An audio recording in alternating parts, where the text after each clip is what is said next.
Now, earlier, Chef Spike, you were making the patties. That's right. Now it's finished. This is brand new at all 13 locations. Brand new, all 13 locations. We're running a BOGO right now. Buy one, get one for the rest of April. Ashley, you do the honors. I've been salivating. We've been holding it off this whole time. Hold me back. All right. Okay, here we go. Okay. Now, I am a spicy chicken connoisseur, okay? Okay. All right. No pressure, Chef Spike, okay? I feel like I'm at the judges' table right now. Tom Colicchio, Padma. Oh, my. Okay. Do the judging thing. I'm sitting here. Oh, okay. I'm fighting for my life. Spike, On the show. this texture, Yes. it's giving. Oh, yes! Let's go! This is excellent. So we talked about that. Then also the milkshakes. Oh, so the milkshakes are amazing. Too, so you can have them both together, really. You do not have to sacrifice the love of milkshakes in a plant-based eatery. We use Oatly, right? It's a common milk now in people's households. We make a beautiful soft serve out of it, and we make these delicious milkshakes all the time. We have monthly milkshake specials. So yeah, I mean, listen, this is what Plant Burger is all about. It's about showcasing, especially Earth Month, right? That you can make all these little swaps for some of your favorite foods, but keep it around all year long. Oh my gosh, What this it's is so about. good and not sacrificing the Love flavor. it. We're going to get you on DC Veg Week as well later on this show. That's I know right. That's coming up next month. And so you're definitely the one to have in our kitchen That's today. right. I'm going to babysit my milkshake. I will look after it. I will make sure Ashley doesn't drink your milkshake. Come on, Ashley. We have to go over now. It's lights, Okay, camera. she's going with you. All right. Yeah, McCarthy time. What's going on? Good. You have to come and spend some time in the kitchen. Good to see you. How are you guys doing? Good to see y'all. Good to see y'all as always. Well, all right, there's a big movie opening this Friday. It's called Are You There, God? It's me, Margaret. Do you guys remember this book? I remember the book. Yeah, it was written over 50 years ago, right? Yeah. Judy Blume, iconic. They've never made a film about it until now. And honestly, it's kind of a cool thing they're doing here. Rachel McAdams is one of the stars. Abby Ryder Fortson is also one of the stars as well. She plays Margaret in the film. And this is a coming-of-age story. Essentially, the idea is the 11-year-old character that Abby Ryder Fortson plays, moves. And, you know, it's a big move in her life when you have to become new school and meet new friends. And so the idea of that coming-of-age story and kind of coming into adulthood, even though she's 11, she's dealing with that aspect of her life. And so I spoke to both Rachel McAdams and Abby Ryder Fortson all about the film, the idea of having to actually say the title of the movie. When you're in the movie, you're saying your own title. How do you sell that right? And we talked more about also their childhood, and also Rachel McAdams shares a great story about moving for the first time when she was younger. Take a look. Are you there, God? It's me, Margaret. Abby, I'm going to start with you because you have a very interesting task at the beginning of this film to basically say the title of the film in your dialogue. Titular line. Yes. I always find that interesting, and I wanted to know your mindset because I know you say it throughout the film. It's more narration throughout the film later on, but that moment in the beginning when you first get the news you're moving, what was your memory of saying that line and not thinking to yourself, oh, this is the title of the film as well?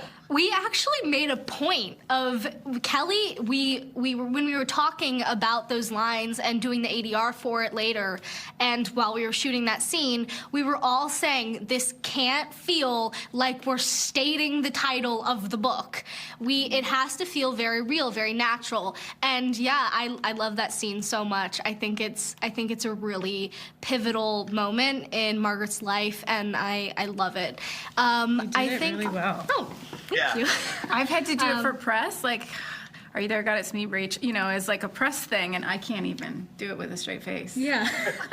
It's kind of one of those things that you kind of have to be like, oh, I'm going to say the title of this book, and it's very, very long, and I'm going to try to make it so that I'm saying it with all of the gusto that I can, but also not like I'm selling this. Right. Rachel, I was thinking about this because my big move that I had when I was 10, I was my fourth grade prior was at one school, and then my fifth grade going forward, I was at a different school. Was there a big move in your life? Was it either younger or older when you were gotten to college and things like that? Do you remember a specific move that was pivotal for you?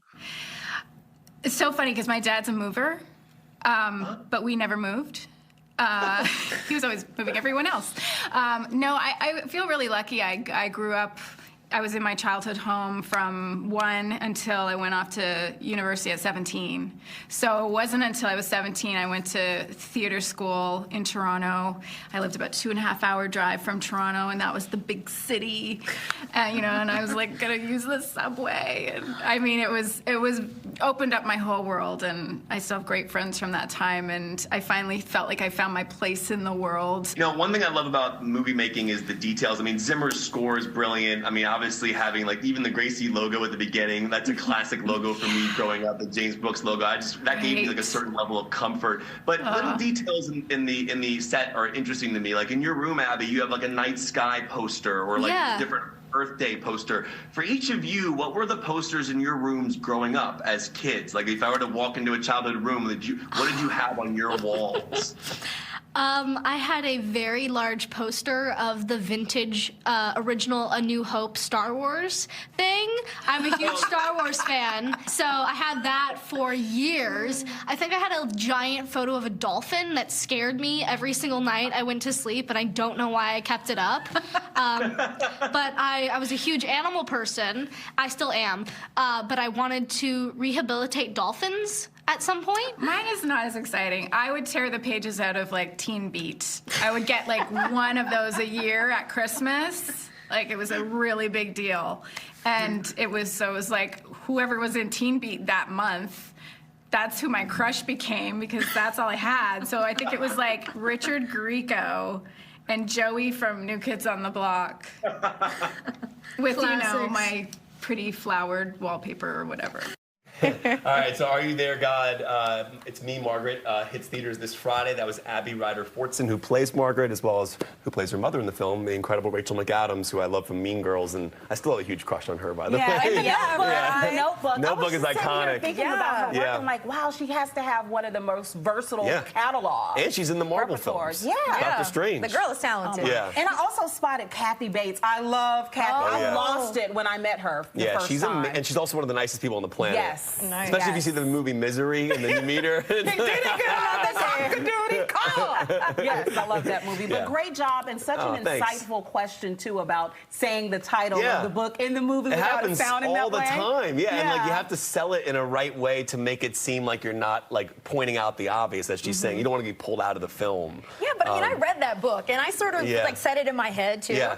But there are so many books and so many remakes that become movies that you're like, I know. This is one that I'm excited. Incredibly excited It took for. them over 50 years to make it. I mean, and James L. Brooks produced it. You remember that famous like Gracie Films logo that comes up where it's like dun, dun, dun, dun, dun, dun, dun, and it's like shh. So that's at the beginning of this film. It's a classic like logo. So he produced it, and it was just kind of like the whole thing feels nostalgic. So. Yeah, and you talk about too the 50-year stretch. I'm just so glad that Judy Blume is still here to see that. You know, because she's done a lot of great literary works it's a groundbreaking during her novel. lifetime. So that's Truly was. Sure. Yeah. Well, but thanks for delivering once again. Thanks for having me. It was an honor to see both of you guys.